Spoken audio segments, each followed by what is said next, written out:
Hello and welcome everyone to today's session, which is entitled Leadership in 2021 and Beyond. What a year we've all had with the pandemic globally. There have been so many challenges, but at the same time, I think on the flip side, it's thrown up many considerations when it comes to the workplace and our working environment and how we move forward beyond when it comes to changing environments. And so I think for many of us, it will involve fresh thinking, it will involve strong and great leadership. And so I'm super honored today to be joined by three really fresh thinkers and great leaders. With us today, I'm not sure what order you've got them on your boxes, but I've got John Mason from Jollywise. Welcome, John. And hi, guys. Lovely lady, Shabnam Razai. Hello there, Shabnam. Hi there, Sally. Thanks for having me. And here's Tom Box from Blue Zoo Animation. Hi, Hello. Tom. Hello. And we're also today going to be joined from some lovely souls from our industry leaders who have kindly pre-recorded for us some interviews about this very subject, sharing their experiences of the past year, but importantly, their thoughts moving forward in 2021 and 2022. So today we're going to cover lots of areas. I'm Sally Ann Keyser. I'm Managing Director of Sixth Sense Media, a producer of children's content, and very passionate about how we look after our colleagues and how we embrace these changes moving forward. We'll be covering areas today such as remote and hybrid learning. We'll be looking at training and performance management. We'll be looking at the most important area of wellness. And throughout all of this, the theme of leadership will filter through, as will diversity and inclusion.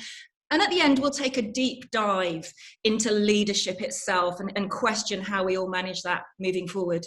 But if I may, to begin with, I'd like to share a couple of stats with you, which really hit me. One was from Buffer, and it said that 98% of us would choose to continue working remotely if we were able.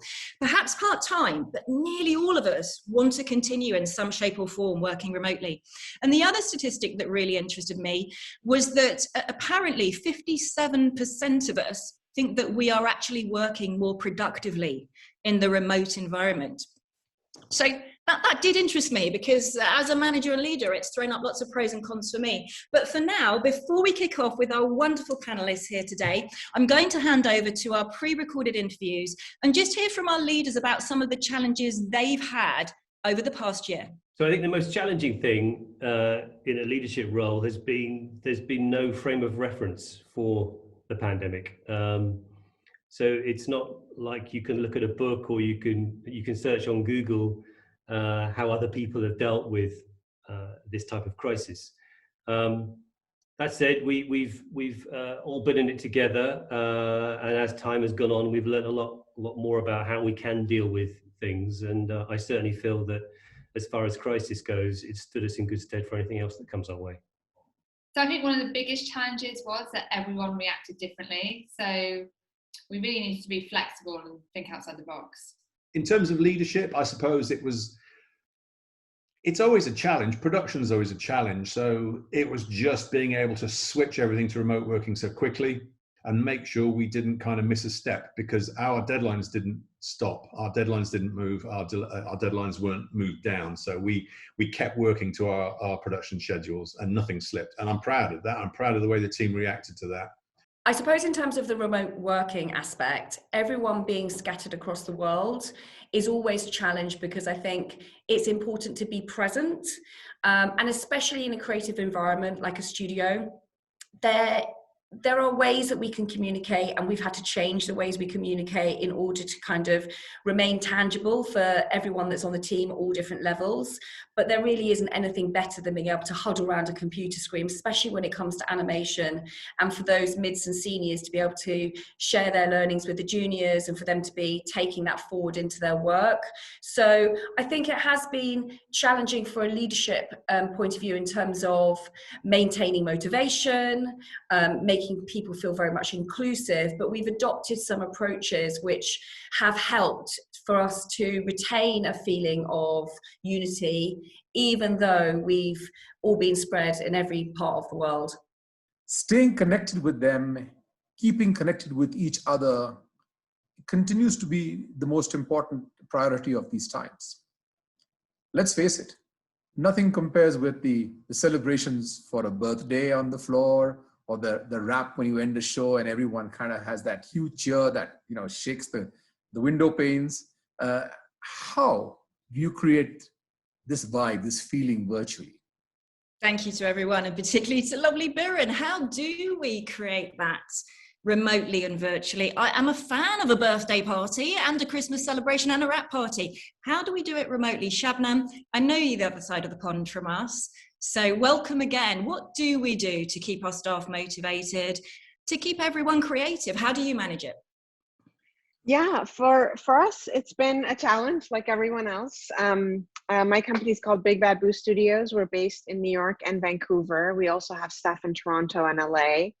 And throughout the production process, we used to love to get together for writers' rooms in person, where we would spend 8 hours a day noodling ideas for different episodes and pitching back and forth to each other and pretending to be the broadcaster and poking holes in each other's stories, all the way to things like animation on the animation floor, as we just heard.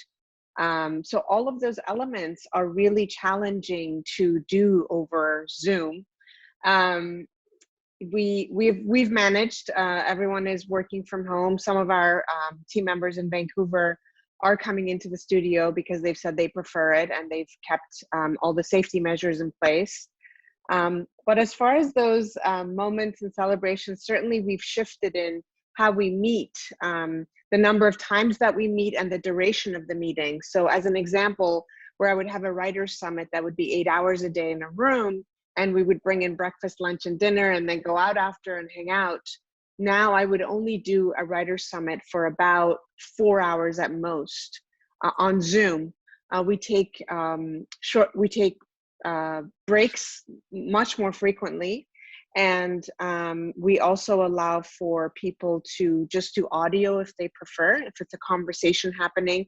Sometimes having video on is very difficult because it can be distracting, and people, if they're paying attention on audio, it could work out fine if they're contributing to, say, a writer's room.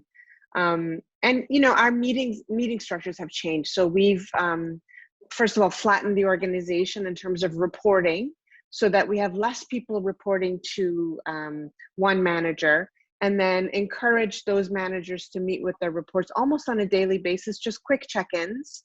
And then we do a weekly sort of round, what we call a whip around, where we just get together for half an hour with everyone, and everyone just goes through what they're doing just to keep the camaraderie going. We have also done, talking about celebrations and events, we do drinking nights, beer nights, game nights on Zoom. Those have gone up and down. I don't know that they're, some people like them, some people don't like them. And again, I think you have to be very flexible with how you conduct these events, because they can be kind of awkward sometimes. And whenever there's like a gap and someone else has to talk and they're unmuting and you can't hear them, and then there's silence, you feel like, oh my God, this room is so awkward. There's just so much silence here. So kind of adjusting to those various modes.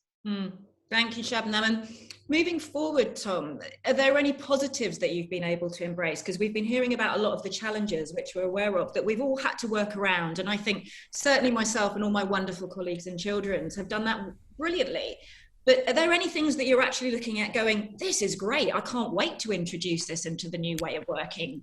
Yeah, I think there's a lot of trepidation around how it's been with lockdown, in the sense that the well-being impact and how exhausting it has been just being trapped in the same room for, you know, over a year.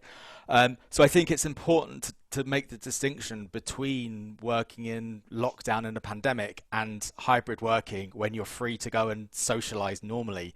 And that's what I'm looking forward to, is taking the best from both, essentially, in terms of what has been the ups of remote working, that flexibility of I've been able to, you know, have dinner with my family every night, which never happened before, and then that with the flexibility of actually then picking and choosing when you can actually go in to have real kind of focused face-to-face conversations and have those water cooler moments that just have to be engineered at the moment, which is which is not what a water cooler moment is. You can't engineer that. And that's when I went into the studio for one of our first trial days. That's one of the most lovely things, was just bumping into someone who was on a completely different team from me, that you can, and just chatting to them about how they are. And that's something that is really hard to do on a Zoom call, however you do it. So I think it's just, working out what those positives from a workflow point of view, and then bringing people together for the right reasons, rather than forcing people to be in just because a manager wants to see everyone, when it's really it's how you kind of approach that in terms of making sure people are there for the right reasons and really allowing them to work in the best way possible that suits their work style. So almost, if you could say we're looking half glass full, we can, moving forward with more freedoms, we can embrace the positive of what we've experienced during lockdown and look at really new, fresh ways to embrace this moving forward. John, is that something you're able to do when you look at the balance between the two? Because I know it's been a challenging year for all of us. How does the balance work for you, and what are you excited about, if anything, moving forward? Well, I think to Tom's point, I mean, on an all hands call I had with my team, which I do regularly, and I'll come on to that a bit later, but of a show of hands, and I asked who wanted to come back to work full time. No one put their hand up. And it was no one, not a single person, including myself. So I think what I'm looking forward to is, as a leader and a manager, it's really nice to know that there are members of your team that are now connecting with their families and their young kids in a way they weren't able to previously. So like Owen, who's one of my senior producers, I know that for a few hours in the morning or in the afternoon, he's doing childcare because his wife's a teacher. And that makes you sort of feel warm and fluffy inside, that actually you're able to facilitate that moment in their family. And it just makes him happier and probably more productive, because he feels like he's, he doesn't have to be in the office at 9 o'clock, which actually means leaving the house at 8:30 and leaving at 5:30, which means that he's not home till probably after bedtime. So I'm looking forward to a hybrid. I don't think there's a space in our organisation for everybody working from home. I don't think that's practical as a creative company, but certainly people picking and choosing the days they come in is something that I'm looking forward to. Do we all concur with that? Do we think it's a hybrid way, and that at any end of the spectrum is not ideal, that we can do some mix of hybrid? Is that what we're all concurring here? I'd say that I think different companies can do it in different levels, where there are many more technical companies that, cloud-based providers that can work fully remotely, but that has a very definitive kind of thing you're making, rather than making animation, which is a lot more nuanced and bouncing ideas of each other and trying to, like Shabnam was saying earlier, trying to kind of get a writer's room together to write comedy as well, which is all about micro timing that Zoom just really can't do, because it's about reading each other in that, when how much of communication is non-verbal. So I think it's really about what teams do what. So in our studio, we're saying, well, some teams, like especially more pre-production, need to come in a lot more, and especially our kind of advertising, which works very fast, which is quite hard to do when everyone's kind of spread around. But then if people are on more slower paced teams, whether that's like say working in developments, they can come in less. So it's about finding the balance of not just what individual needs, whether that's childcare or etc., but also what each team needs. Mm-hmm. And often that's the same with us, Tom. We're doing a mixture at the moment of live action, animation and comedy, and it's thrown up so many challenges remotely, and I always say one size doesn't fit all. I think that's the same for all of us. One of the real challenges that we've had at Sixth Sense is bringing on new staff and training. We're a small company doing quite big series, but we have a really strong ethos and culture, and we work in mental health as well. And so we always call it the Sixth Sense way. And introducing new staff has been really challenging for us. Flip side is, I think it offers an opportunity to introduce perhaps new, fresh and diverse talent, this remote scenario. So I'm going to move on to training, if that's okay. But first, we're going to go back to our panelists, our pre-recorded panelists, and hear what they've got to say about the area of training. So being a production studio, at Technicolor, being a creative production studio, there's only one reason why someone comes to work with us. And that is to have a career as an artist. And a career as an artist is about growth and opportunity. It's about learning. It's not, you don't learn on day 1 or day 100 or day 1000. You learn every day. Learning as we go in, and it's been the biggest learning curve for everyone over the past 12 months. When you're talking about training, I feel like, all my research has almost like become APs in terms of the amount of responsibility we've been given. The producers have almost like become exec producers in terms of, the amount of responsibility. So it feels like the past year, everyone stepped up to the plate, and it's been a massive learning curve for everyone. So, we've not all got degrees or anything like that, but in terms of, I'm more about life skills and practicalities and what you can learn. So for me, I think they've had the biggest life lesson they've ever had in terms of how can you bring something and make it work and film against everything that you couldn't film. So in terms of upskilling, I think they've all been upskilled, but I think it's more about life lessons than anything else, rather than, a certificate about we've done this course or that course. We've still continued to train. We are lucky enough to be very busy. We have a full slate of productions over the next 3 to 5 years. So it's really important that we continue to embrace and train people and bring them through. What we have done, of course, is have gone virtual in a lot of the training that we do. We are using external training experts to come in and provide online sessions so that we can upscale skills and still bring an opportunity for people to learn new skills into the company. But we're also utilising our senior management and senior leads, so our mids and juniors can learn from them. We're actually allocating time for training, and it's worked really, really well for us. And actually, sometimes in a busy studio, it's very difficult to bring everyone together in the same space. Meeting rooms can be congested. So actually being able to do that virtually at a time that suits everybody has been really, really beneficial. But one thing I would say is those skills that you pick up by osmosis of being within a company environment, particularly if you're new to a job or new to an industry or are in junior positions looking to gain those sort of that experience via proximity to more senior members of staff. I think that's something that possibly will have seen difficulty during the pandemic. Oh, thank you, gorgeous Gary. Skills by osmosis. I think that's been really key to me this year. The lovely Flick, who's my right-hand person who helps me with everything, including all these panels, joined me over a year ago, and she'd never worked in telly before. She was straight out of uni, super bright, super adorable, but trying to integrate into the strong thing that is Sixth Sense and the way we work was really difficult for her over Zoom. Just the language, the way we function. And she was with us about 4 months before the summer easing happened over here in Shabnam, over here in London. It was last summer. And I watched in 6 weeks of her working closely with me as a managing director. I just watched her learn in 6 weeks more than she had in potentially 4 or 5 months running up to that. So this is something I'm very passionate about. And Tom, I know you have hundreds of colleagues there. How have you managed this very challenging area when it comes to remote learning and training? I think one of the problems has been that when you're in mid-production, there's very little time for training. It happens more kind of in between productions or, at the start of productions.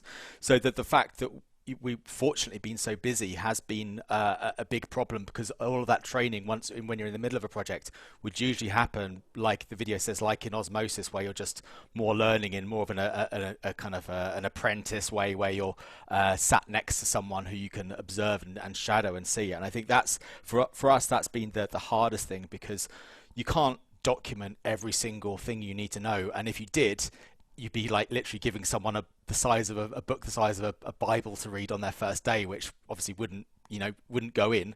So it's a very tricky balance of trying to find the best way of sharing that information without overloading them information, and then working out what they need to know when.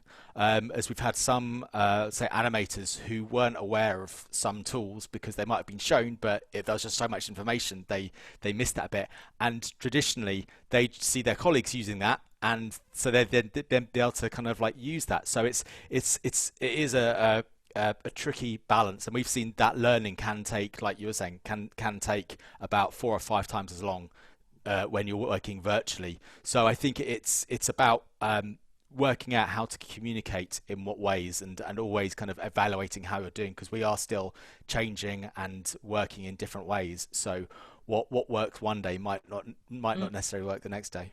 Mm-mm. And John, would you echo that when it comes to both training and performance managing and evaluating how we're doing, but also how our colleagues are doing? It's tricky. I mean, we're a much smaller setup than Tom. You know, we've got 15 heads, so we're very used to just being, when we're not in lockdown, all basically doing what Tom was saying, where you are learning from people. There's osmosis on projects. There are things that you might not know about a project that you just pick up the sense of it just from a dialogue that you've heard in the background. So I think for us, communication has been absolutely critical. I think everyone's had to slow down a little bit, and we've had to use a lot more online tools. So on a daily basis, I will have anything. I'll have Slack, I'll have Skype, I'll have WhatsApp, I'll have iMessage, I'll have email, and the phone, all going off. And it's just something that in the last 12 months, I've had to learn to cope with and deal with, and just take a little bit more time. I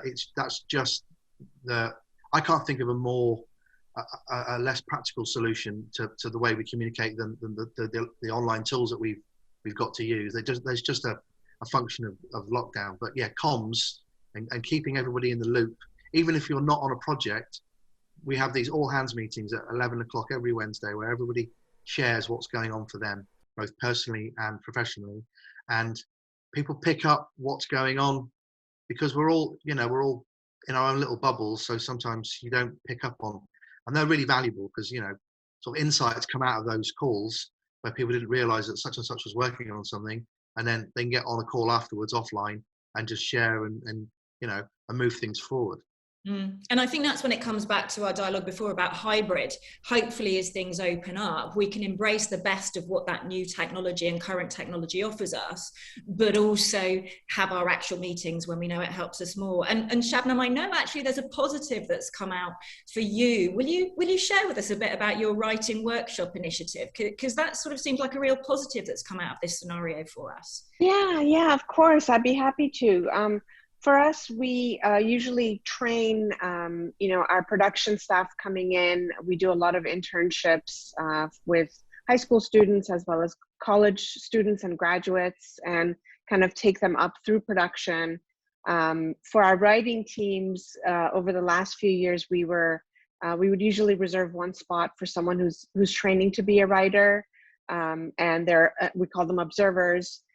But in working on a show like 16 Hudson, which has a diverse cast of characters, I realized that we didn't have enough writers of various backgrounds in Canada that we needed to be hiring. So in the last 2 years, we started to put together these BIPOC workshops, and BIPOC stands for Black, Indigenous, People of Color. We also include queer creatives, female creatives in that category. So anyone who we feel that whose voice hasn't been heard, also disabled people. So we started these BIPOC workshops, and we were able to launch them over Corona. And what was nice about it was initially we had, on purpose, kept them very small, about 5 to 7 seats per workshop. And the workshops are for storyboarding, animation, and creative writing. So 3 different departments where I felt our departments were heavily white and male. So I wanted to change that balance in my company. So initially I thought the call would go out to local Vancouver creatives, but through COVID, we opened it up to all of Canada because everyone was Zooming in anyway, and the workshops were being conducted by our very senior, very experienced managers and story editors and senior directors. So we got over 300 applications from all over Canada, and we picked the best people, and they ended up being all over Canada. We had people in Calgary, in the wine country in British Columbia. We had people in Toronto, up in the north of Canada. And what I noticed is that I think Corona has opened up the opportunity for a lot of creatives who may be in very remote areas where normally they would not be considered for a position.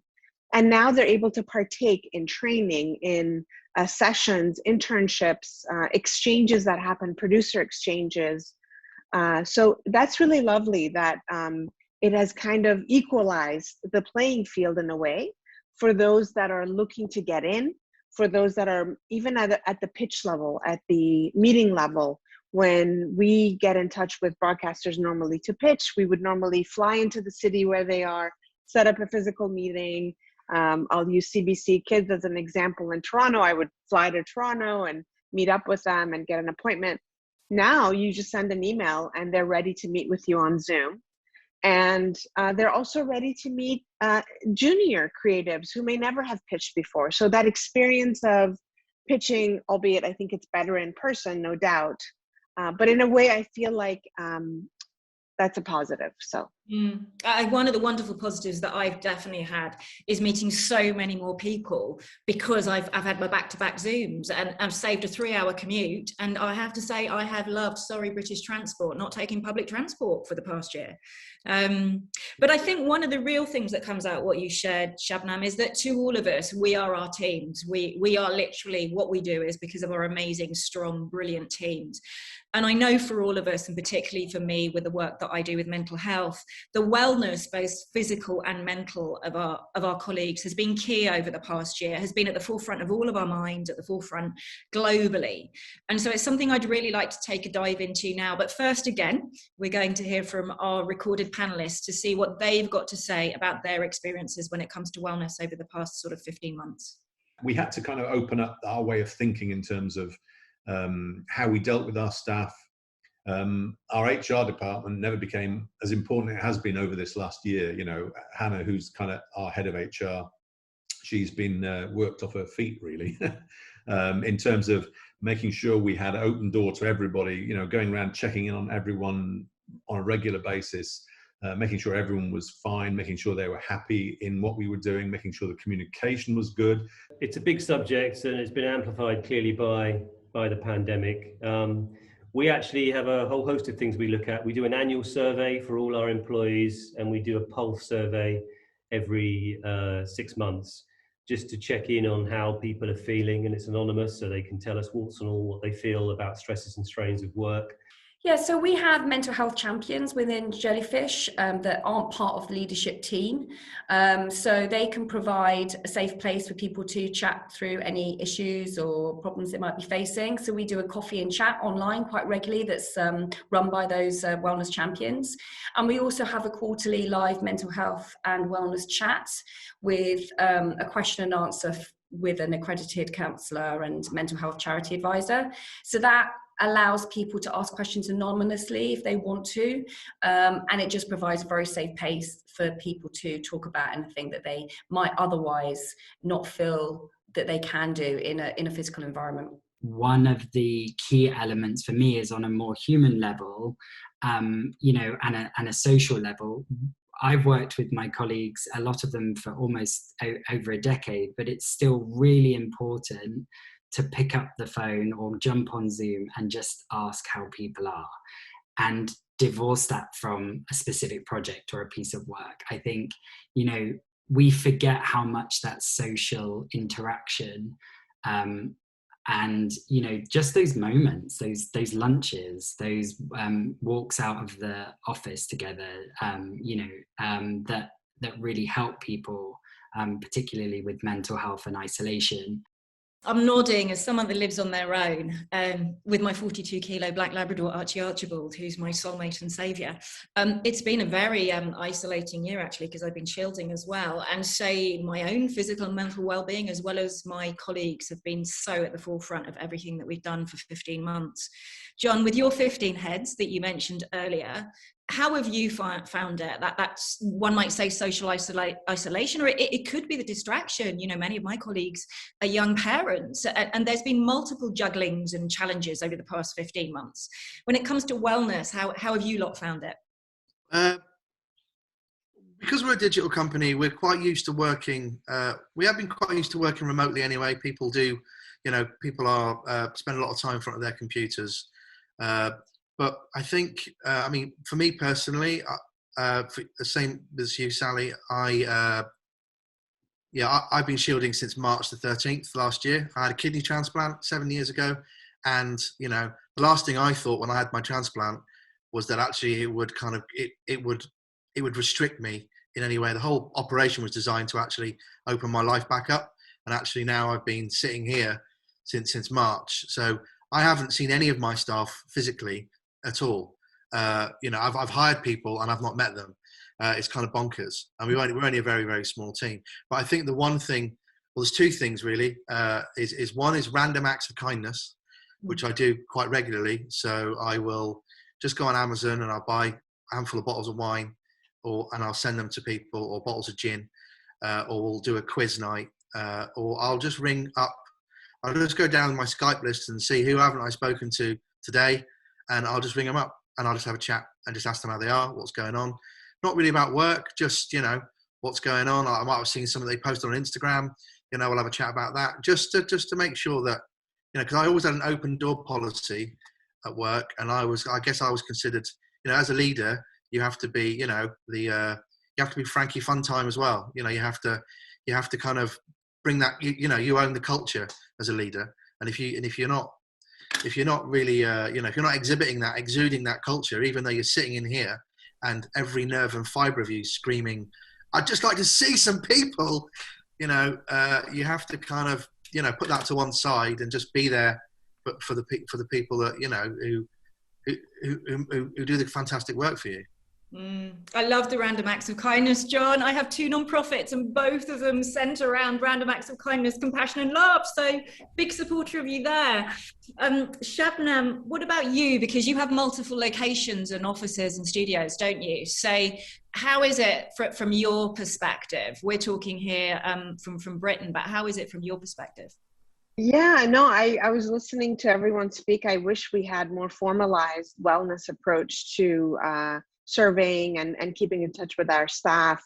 I'm hugely concerned with their wellness. A lot of them at home with not a lot of physical contact, and just the physical sitting at a computer all day has just kind of destroyed my own body. I'm sure that kind of goes around to everybody, and it's a huge concern of mine. So I'll check in with my team on that level of just, have you gone for a walk today?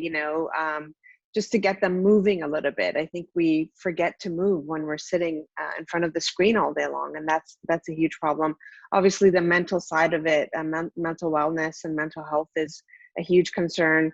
In Vancouver, some of our managers decided to come in because they're very social beings, and so they're in the office during the pandemic. They sit distanced apart, and they have all the COVID regulations, and we haven't had any instances. So I've been very flexible in letting people do what they want to do, because if my line producer says she wants to go into the office and that's going to be work well for her, I have to accommodate that. And she's also by herself, so she needs to get out. She needs to go for that walk, and then have that touch point with her production teams. So in that sense, it's something we're all going through, and I think everyone understands that. My own personal stuff, I've had lots of tragedies. My partner, my business partner and husband, Ali Jeddah, he is immunocompromised. So like John, we felt like we had to buckle in and not see anyone, and we kind of locked ourselves away. I have 2 young kids at home, and we didn't have any childcare. So the first 4 months of the pandemic, Ali and I were on a shift schedule where I would get up at 4 a.m, come into work from 4 to 9. Then from 9 to 4, I would be the teacher at home with my kids. I have a 9-year-old and a 5-year-old, and they would be on Zooms. And then from about 4 to 8, I would come into work and then go home and put them to bed. And he would have the reverse schedule of that. So all the cooking, the cleaning, the laundry, and the kids, it can really get to you. And I have staff who have children at home. So it really made me appreciate what that might be like, be more empathetic towards people who are maybe have an illness or a disease, or have a senior citizen at home they have to take care for, or children at home. It's very, very challenging. And those who are living by themselves. I mean, I'm the reverse of you in that I have a million things coming at me, but I can't imagine what it must be like to be alone at home and not have that physical contact and that social events that, I get to have dinner with my kids. We go on bike rides. It's fun too. I'm not saying it, so it's, but what makes me happy is that everyone is going through this together. So when we have these conversations, people get it. And as a world, we've all have this collective consciousness around mental health and wellness and physical health and all the things that are so important for us to consider as a society. How can we use Corona to be better as a people on this earth? Certainly for mothers, how can we support mothers better who have little children and who are working full-time outside of the home? I feel like there is not enough support for them. So maybe we can change some things for the better. And I think that's what today is about, Shabnam. And you know, I echo everything that you've said. I'm so keen to embrace the positives. And as someone that specializes in mental health and have done for years, you know, I come back to what Tom was saying. It's like one size doesn't fit all. So my challenge is, fortunately, I have Archie Archibald, who is a great listener and doesn't talk back. So we've had no arguments in our house for 15 months. It's been heaven. However, it does mean I've talked even more. But, you know, that's very different, as you say, from the challenges of some of my colleagues that were juggling multiple children and illness. Tom, you have hundreds of staff, presumably all in very different spaces. How have you managed everything that must have come from you, from that large body of colleagues that you have? Yeah, I think we obviously well-being has been the top priority. Where, for example, going back to training, we shifted a lot of our training into more skilling our managers up to be able to kind of spot signs when people aren't coping and shift training to more of the softer side. I guess one of the things we've tried to do is be more proactive about helping people be able to help themselves.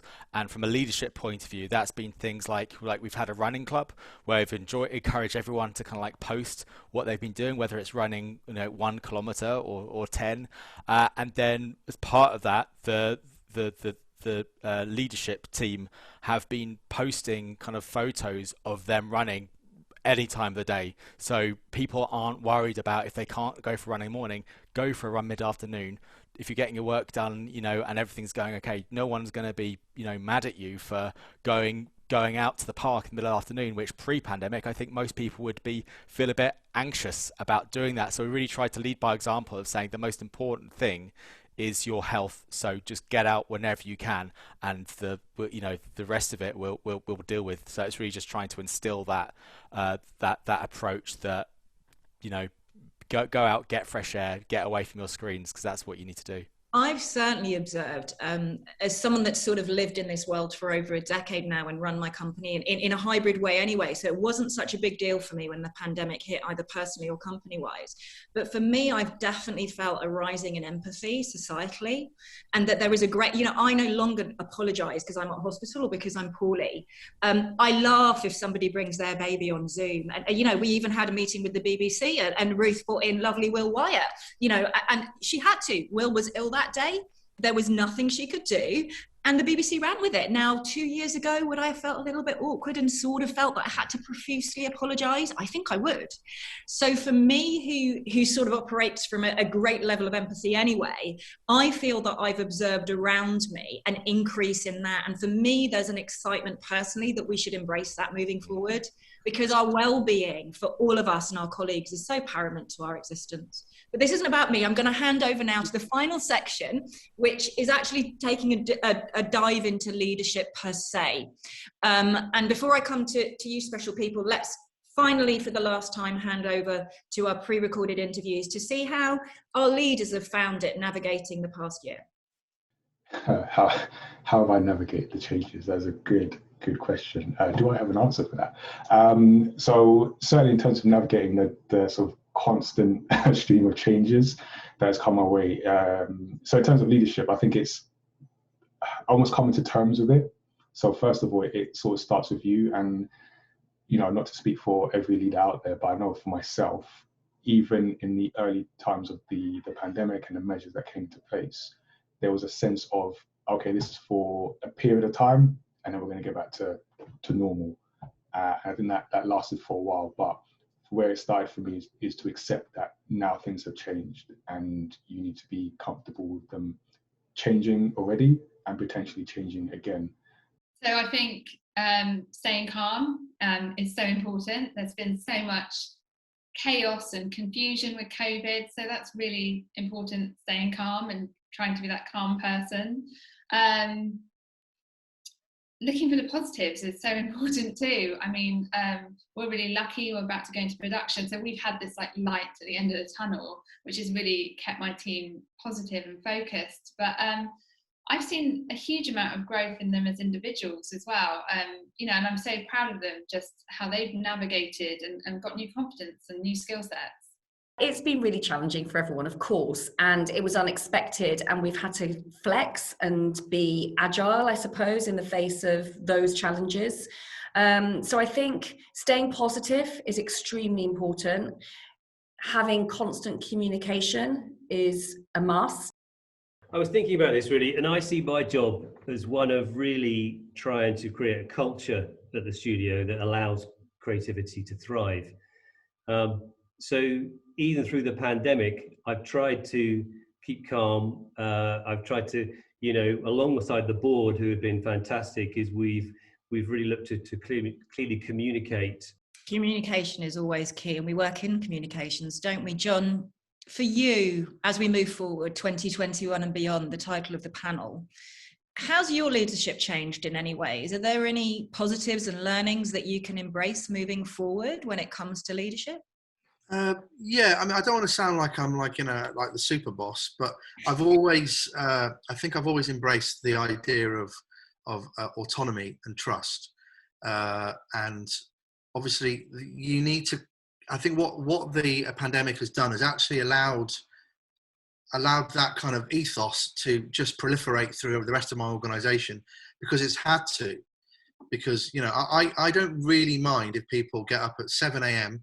and work till 2, or they get up at 10 a.m. and work till 7, or if they're dropping me presentations at midnight, as long as they haven't worked throughout the whole day. It's just about having faith in the people that you employ, to know that they, you know, it's about integrity. It's knowing what needs to get done and to do it, even though you've got other things that you need to do. And if you can trust people to have that integrity, then it goes a really, really long way. And I wouldn't say leadership's a breeze, but it's certainly, it does take the pressure off. There's a kind of, you know, that collective guilt that you have when you work in a studio, and someone kind of like crawls in at like, you know, let's say 9:30, you know, and then they go and make a cup of tea, and then they go and sit down, and they open their biscuits, and everyone, you can see the producers just like, you know, drumming the desk, you know. That doesn't happen anymore, you know. It just doesn't happen. It's just that person just happened to be late that morning. They had other stuff going on, and now we're all working remotely. All of that kind of stuff's gone. It's just gone. So it has to be about. I've always been like that. I've led by example. As Tom said, I'm the one that comes in with the biscuits and the cup of tea late. That's me, Archibald, tagging along. So for me, you know, it is about, I mean, trust is a really big one for me. And I think trust is massive for me as well. And you and I potentially have smaller organizations, John. When it comes to when you're managing hundreds, Tom, and it's not necessarily lack of trust, it's the challenges that occur. Maybe when someone's struggling, they're underperforming through not necessarily through any reasons of trust, but no fault of their own. When we're in an office environment, we can see it. We can see it in their eyes. We can see it in their body language. We know when to support. We know when to step in. We know when to put the pressure on a little bit, because we're all humans interacting. When we're remote, that becomes more challenging. How do you manage that with multiple staff? And what would your tips be moving forward in the future? I think as part of leadership, it's about showing that no one's perfect. So showing that you make mistakes. So encouraging other people to put their hand up when they're making mistakes, and so they don't feel like they're going to get a black mark by their name for saying I'm struggling. We're all struggling, and so we've really been trying to be a lot more, you know, authentic and transparent and honest than we've ever been before, to encourage people to do the same through, like, you know, like John's been saying, through leadership by example, and really cultivating that trust, because without trust there is no future in a kind of a hybrid workplace. It's 100% down to that.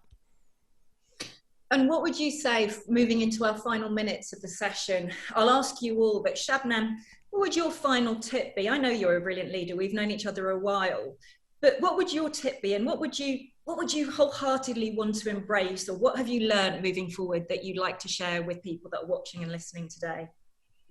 I think when it comes to leadership and your teams, you have to realize that you're only good as the humans that work for you, and that you need to treat them well, and that they need to be in a good place to be highly productive. All the things we've talked about, trust is hugely important, their mental health is hugely important. And what Corona has done is it's allowed for us to have these conversations. It's now okay to talk about your family and your mental health, your physical well-being, and that's so important to having that full person be present when they are at work, when they have deliverables and schedules and working for you. So I'm really happy that we are able to have these conversations, and I think it'll help us all improve not just the experience that our employees have at home with their families, but also turn that around and make them happier in the workplace. Thank you, Shabnam. John, final tip from you? Well, I've got a couple actually. One is as a leader, some kind of decompression strategy. What I mean by that is that the 35 to 40 minute drive I would take from the office back home was that point where I decompressed, and I didn't bring anything to the house that was bothering me, whether it was an email or a client or whatever it was. They were gone. My kids, my wife, I was at home, I was happy. Now I've got a 10-yard walk across the garden from this barn to the house, and so I have to do something. So either I take the dog for a walk, or what I've done is I invested in a hot tub. It's an inflatable hot tub, 700 quid. It's out there, it's on 35 degrees, and after a busy day, I just text the wife and say, hot tub, and we all sit in it, and we just basically share our day, and it's just amazing, because you need that cutoff, because otherwise it just feel endless. The other one. John's tip's a hot tub. Did you have another tip, John? Yeah, one more, and that is leadership's lonely, right? And if you're not a big company, you don't have a board, and you don't have people you can share your loneliness with, try and find MDs of companies that maybe you're in competition with, your frenemies, and get a dialogue going. I have a regular call now with a chap down in Bath who runs an agency about the same size as us, does the same sort of work, and we get on like a house on fire over the pandemic, and we've just shared all the things that are going on for us, because it's hard to just kind of internalize all that. You need someone to be able to unpack that too, and your partner doesn't want that unpacked on them because they've got their own stuff. So that's the other thing I would say is find someone to unload on that's in your industry that gets it. Thank you, John. And a final word from you, Tom. What's your top tip? Well, I'm going to go buy a hot tub now, but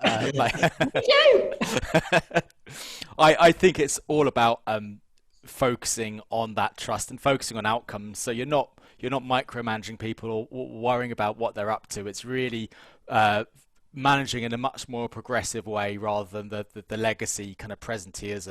And I think we've massively kind of moved forward years and years in the space of a very short amount of time. And I think the companies that don't want to move will struggle to attain that top talent to the studios that are progressive. So I think it's very important that all leaders really try and move with the times in that respect. Thank you so much, all of you. We've come to the end of our time. I think we've talked about hot tubs, we've talked about inclusion and diversity, leadership, training, mental health and physical health, which is so important, and leadership, obviously. And to finish us off, we've got some words from brilliant Biren, as I call him, from Technicolor, just on that all-important subject that's been at the forefront of our minds all year as well, diversity and inclusion. The learning is that diversity just cannot be a statement that you find in our website, or you can't make a poster and stick it on the door, right? It's something that's a practice. It's a sustained campaign that makes us a standout employer and provides us that extraordinary place to work in, because animation and visual effects and stuff that we create as content for kids, right? It's a team sport. And as you know, any team requires, different skill sets, different strengths that all come together and are molded into one great unit. And I think that's what diversity does for us. It's us. Thank you, Biren, and thank you to all our wonderful industry leaders who kindly gave us their time to share those interviews with us. And thank you from the bottom of my heart to our wonderful panelists here. Thank you, John. Thank you, Shabnam, and thank you, Tom. All brilliant leaders I know, and all such creative beings and souls who care about their teams, which to me is the most important thing. It's all about caring about our fellow human beings. So thank you all. And a final word, if I may, from our sponsors today, who I must thank, and I'm going to read it, if that's okay. So our session sponsor, Screen Skills, offers a range of training opportunities and events for everyone from industry leaders to new entrants.